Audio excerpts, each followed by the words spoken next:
Olá, eu sou o Luiz e você está ouvindo mais um episódio do Ecos do Marajó, onde a gente segue aqui conversando.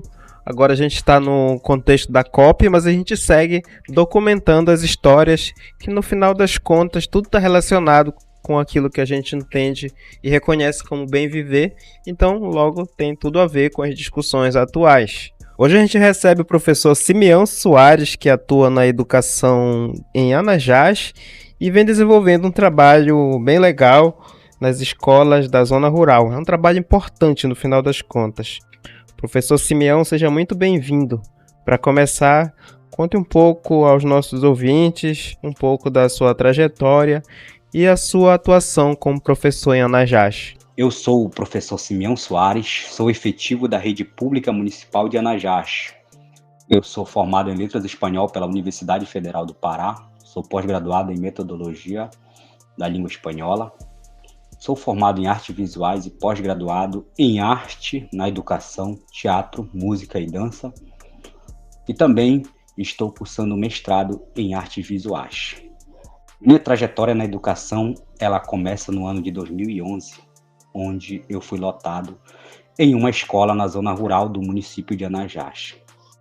De lá para cá, já trabalhei na zona urbana e hoje trabalho no meio rural novamente. E vendo essa necessidade e todas essas problemáticas que os professores e alunos enfrentam, eu resolvi começar a minha pesquisa. Certo, professor. Então conta pra gente quais são as maiores dificuldades que os alunos e os professores enfrentam nessas escolas da zona rural. As dificuldades são as péssimas condições que as escolas do meio rural se encontram. São escolas de madeiras, escolas pequenas, salas pequenas superlotadas, sem ventilador, sem nenhum conforto para professores e alunos.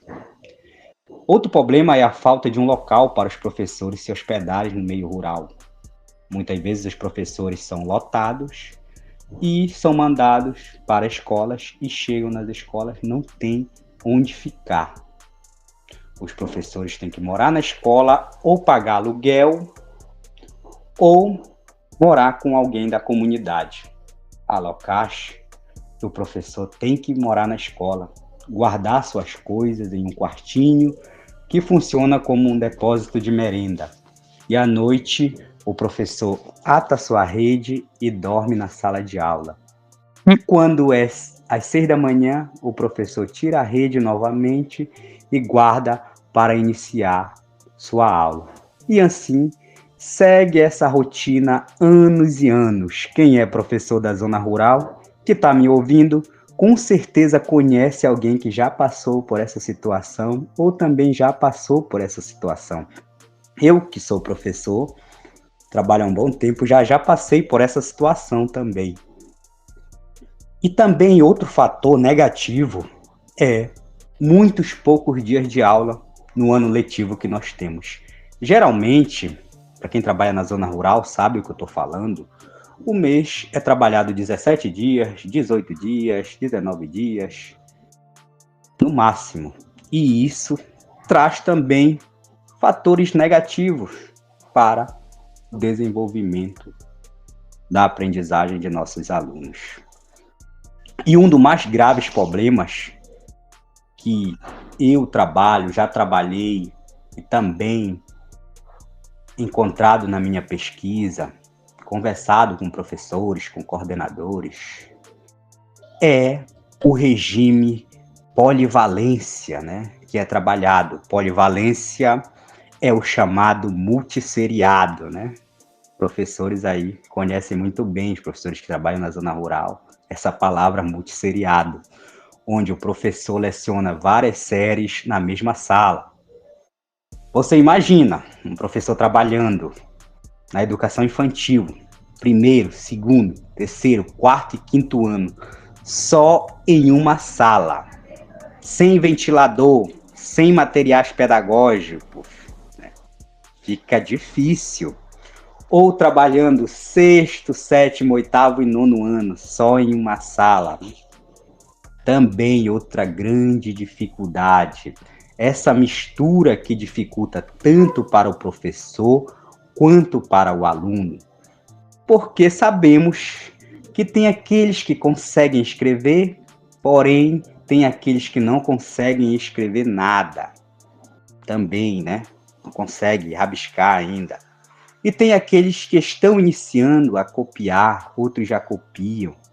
E tem aqueles que conseguem ler, conhecem as vogais, e tem aqueles que não conhecem ainda nem a letra A.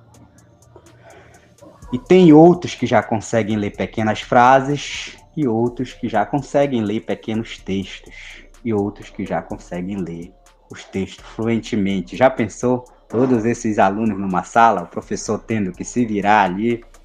É uma das maiores dificuldades para o professor e também para o aluno, sem esse apoio pedagógico, sem o material.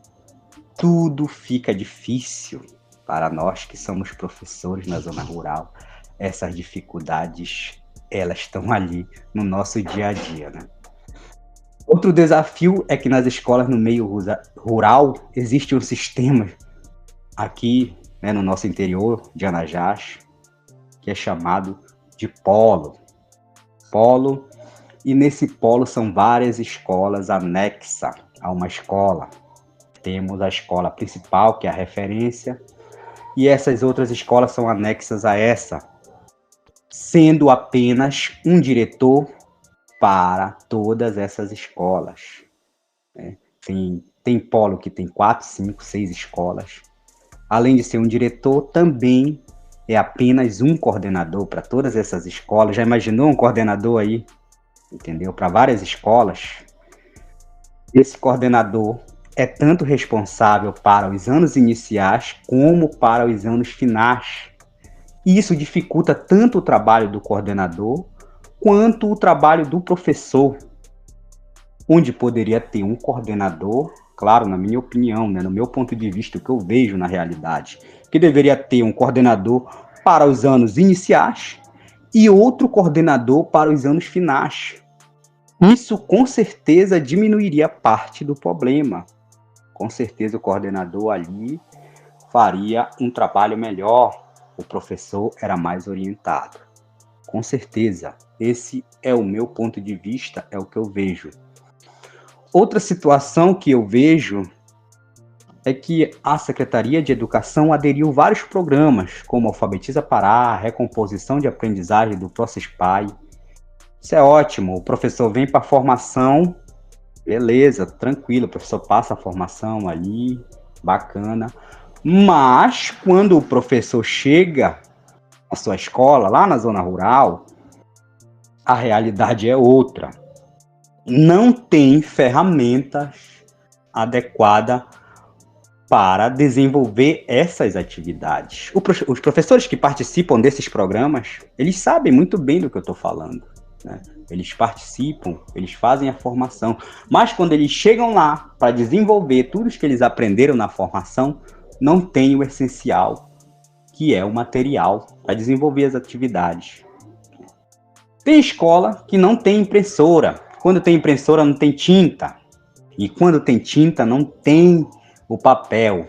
E quando tem os três, não tem energia, porque muitas vezes, muitas escolas dependem de placa solar. E aí fica difícil. Tem escola que tem internet, mas não tem o material. Tem lugares que o professor tem que ir, pegar a internet na casa de alguém da comunidade e pagar a internet também, né? Isso gera custo para o professor. Às vezes o professor faz seu planejamento tudo bonitinho, mas quando chega na hora não tem o material para desenvolver aquela aula lúdica que ele tanto planejou. Outra dificuldade também, falando da questão da nossa região, a dificuldade dos alunos. Muitos alunos chegam a passar 2 horas dentro de Rabudos, né? Rabudos, na nossa região, é muito conhecido para alunos que residem em Igarapés. Então, eles passam 2 horas dentro desse enrabudo, à mercê de sol e chuva, devido morarem em igarapés de difícil acesso. E outra dificuldade também que é encontrada, tanto para os alunos, também para o transportador, é na passagem do inverno para o verão. Os alunos têm que caminhar 1 hora ou mais em caminhos atolados para chegarem à escola. Chegam na escola suados, melados de lama e às vezes molhados, porque pegaram chuva no decorrer do caminho. E quando chegam na escola, essas escolas não oferecem nenhum conforto para esses alunos. A maioria das vezes essas crianças saem de casa sem tomar café, tendo que caminhar por um longo período. E quando chegam na escola, não tem o conforto, não tem a merenda escolar. Professores da zona rural sabem o que eu estou falando. Eu já passei por essas situações de ter alunos também que passaram mal na escola, porque não tomaram nada em suas casas e quando chegam na escola não tem a merenda. Tudo isso são grandes dificuldades que têm que ser mostradas no nosso Marajó. Mas tem que ser vista por pessoas que não moram no Marajó. Outro fator também negativo são barulhos, né? Barulhos de motor. O aluno passa horas e horas ouvindo o barulho do motor, né? Chega na sala de aula com a mente cansada. Um fator também negativo para a aprendizagem dele. Outro fator também que ocorre negativamente é a evasão escolar na época da safra do açaí. Isso acontece, professores aí que estão nos ouvindo, eles com certeza, em algum momento na escola que eles trabalham já deve ter isso. A evasão escolar na época da safra do açaí, muitos alunos são influenciados a desistirem de estudar devido ao preço alto do açaí na época da safra, né? O aluno prefere ir tirar o açaí porque o preço do açaí está R$70 a R$80, a família prefere que ele vá tirar o açaí do que ele vai para a escola.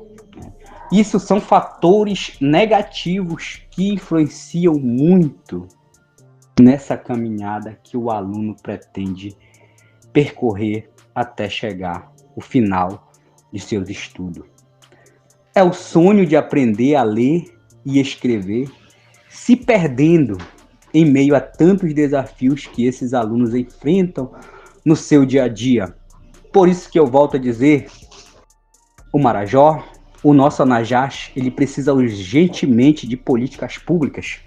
É preciso que a Secretaria de Educação, como o CEMED, ela faça esse planejamento para que esses alunos não venham a ser prejudicados, né?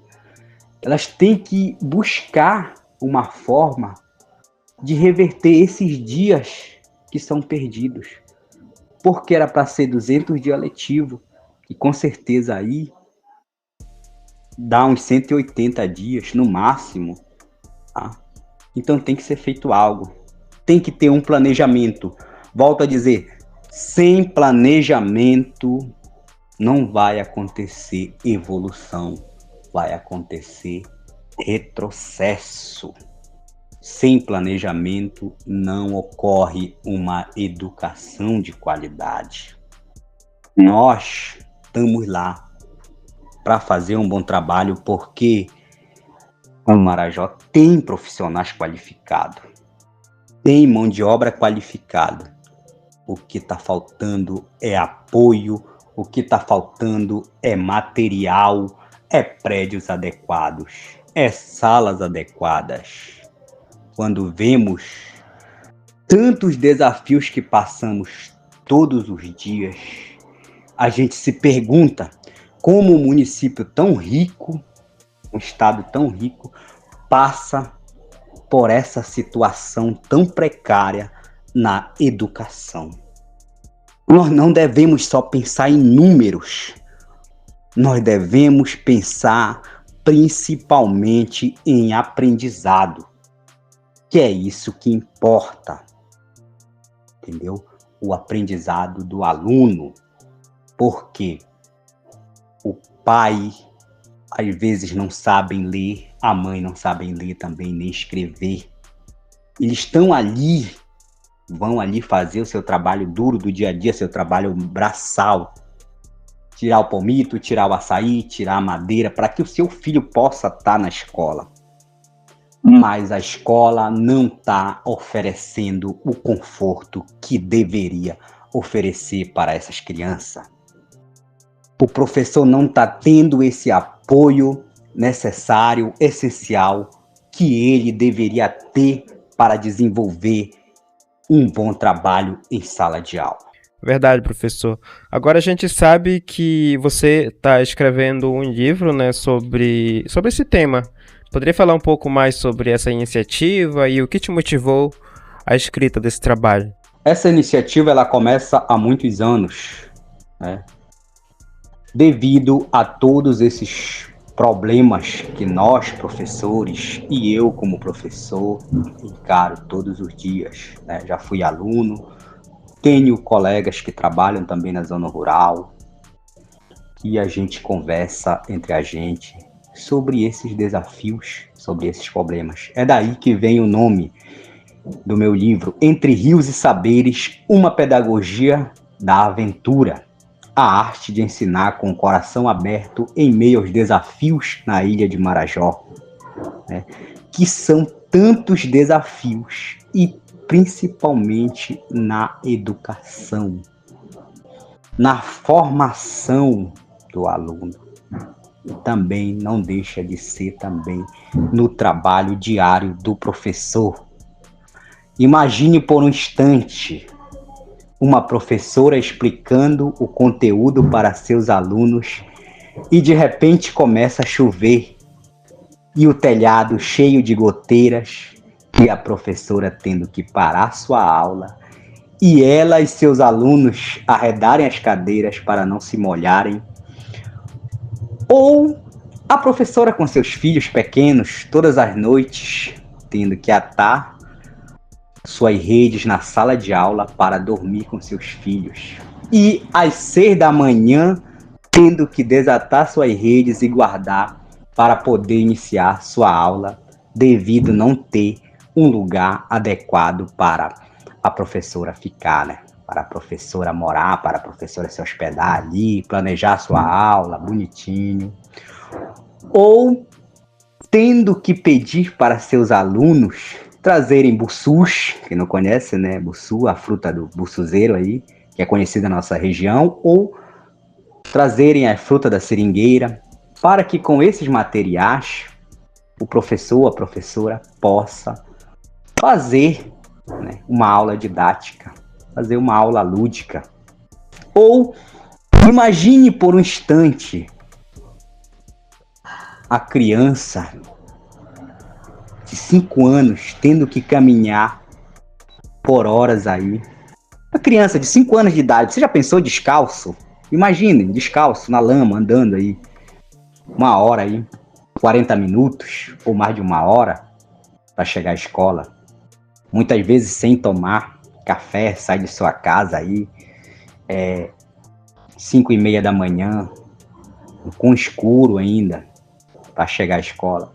E quando chega na escola, muitas vezes não tem a merenda escolar ali para ele fazer aquela refeição. Ou também imaginar aquele professor que está lá naquele lugar bem distante, tendo que caminhar, tendo que pegar um barco da cidade ali, demorar ali suas 3, 4 horas para chegar em um determinado local. Daquele local o professor colocar sua mochila na costa ali, ou a professora, e andar 3 horas pelo caminho, fazer essa caminhada de 3 horas até chegar à escola. E quando chega na escola, não tem nenhum tipo de conforto, né? Também são dura realidade que trouxe para mim essa grande iniciativa de escrever esse livro. Pense nessas comunidades ribeirinhas, nesses locais Um exemplo, uma menina talvez acordando cedo ao canto dos pássaros, o cheiro do café fresco permeando a casa de madeira. E quando a brisa suave traz um toque refrescante, quase um abraço. À medida que a rotina começam as dificuldades daquele aluno, começam a logística para chegar à escola, tornando-se parte do cotidiano. Mas não diminui a determinação na busca pelo conhecimento, que é isso que faz com que aquele aluno caminhe horas e horas para chegar na escola. E assim, a educação transforma-se quase em uma aventura. É nisso que eu acredito. Repleta de desafios, mas com um brilho singular. Essa pesquisa, ela traz sobre a nossa realidade. E é um convite para entendermos o papel essencial do professor, aquele que deve não apenas ensinar, mas se conectar. Como sentiríamos falta se o professor não tivesse a habilidade de tecer laços com esses alunos, né? De ser o farol em meio à neblina de incertezas. Os alunos com suas histórias, com seus sonhos, muitos deles cercados por limitações, mas chegam com aquele sorriso no rosto na escola, com aquela alegria em meio a tantas dificuldades. E também trazendo consigo uma centelha de esperança, que para eles riqueza é perceber como a educação pode, de forma inesperada, ser uma ponte para a transformação. Tudo isso é mostrado na minha pesquisa. Com certeza você encontrará relatos marcantes de experiências que aquecem o coração, porque quando a gente é professor, a gente tem amor à profissão. Histórias de superação, né? Professores que chegaram a escolas tão distantes do município que se perguntavam, meu Deus, o que eu estou fazendo aqui? Eu vou embora, né? Mas depois pararam, refletiram, pararam sobre a situação, pensaram nos alunos, tiveram esse olhares intrigantes sobre a relação do aluno e do aprendizado, né? A força da comunidade, que muitas vezes recebe o professor muito bem, buscando sempre melhorar a educação para as novas gerações. E é por isso que eu resolvi iniciar essa pesquisa. E graças a Deus a gente já está terminando ela. Brevemente, com certeza, ela será publicada. Então, esses relatos, eles são reais dessa pesquisa. São relatos que nós vivemos o dia a dia. São desafios que nós, como professores, enfrentamos no meio rural do município de Anajás. E volto a dizer, tem que haver um planejamento para que nossa educação caminhe no rumo certo. Sem planejamento, nós não vamos alcançar os nossos objetivos. Sem o apoio pedagógico, sem o material, nós não vamos conseguir chegar aonde sonhamos. O aluno não vai conseguir chegar aonde ele tanto almeja chegar. Muito bem, professor. Para finalizar, quais são as suas considerações finais e quais também os próximos passos dessa pesquisa? O próximo passo dessa pesquisa é publicar esse livro, contando a nossa realidade, falando de forma claramente tudo ou quase tudo que nós enfrentamos no nosso dia a dia. É parar de pensar que nunca vai mudar. É parar de se acostumar. Porque eu cresci estudando desse jeito, porque fulano se formou desse jeito, com essa dificuldade, não. Nós devemos conscientizar nossos alunos, a comunidade, que dá para mudar, tem que mudar, tem que haver um planejamento para que ocorra esse desenvolvimento educacional no nosso município, principalmente na zona rural.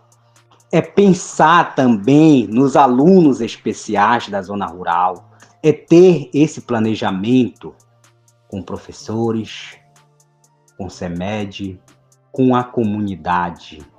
É ir em cada escola, conhecer a realidade, tá? E não ficar falando, porque acontece em tal município isso é uma realidade de todo o Brasil, não. Tá? Nós temos que trabalhar para mudar a educação do nosso município e não ficar mascarando essa nossa realidade. Que esses recursos cheguem a quem realmente precisa deles, aos mais necessitados, a comunidade ribeirinha, os alunos ribeirinhos, os professores que trabalham na zona rural. Esses recursos eles têm que ser chegados, esse apoio pedagógico, esse apoio em materiais, esse apoio em prédios adequados, eles têm que acontecer, mas eles só vão acontecer de forma planejada, tá? Colocado em prática. E nós vamos mostrar isso no nosso livro para quem quiser ver, tá? Se alguém quiser entrar em contato, nós estamos disponíveis para esclarecer qualquer informação. Tudo que foi relatado aqui, parte do que é relatado aqui, eu já vivi, eu enfrento no dia a dia. Então, eu só tenho a agradecer pela oportunidade dessa entrevista. Muito obrigado, eu espero que tenha sido de suma importância e para que as pessoas também tenham um olhar diferenciado para a educação no Marajó. O que a gente busca é sempre o melhor para nossos alunos. Essa busca com amor, com carinho, é tecer esse laço entre professor e comunidade. E também buscar esse apoio que nós tantos precisamos urgente. Professor Simeão, muito obrigado por compartilhar com a gente um pouco da sua experiência e da sua visão sobre a educação no Marajó, especialmente nesses territórios de comunidades tradicionais da zona rural, como você bem trouxe. E a você que nos acompanha, nosso agradecimento pela escuta. Não se esqueça de seguir o Ecos do Marajó nas plataformas de áudio, nas redes sociais, para continuar escutando, multiplicando e dialogando também, sugerindo dicas de temas, de convidados, de convidadas. E a gente segue. Eu sou o Luiz e aqui a gente encerra mais um episódio do Ecos do Marajó. Até mais!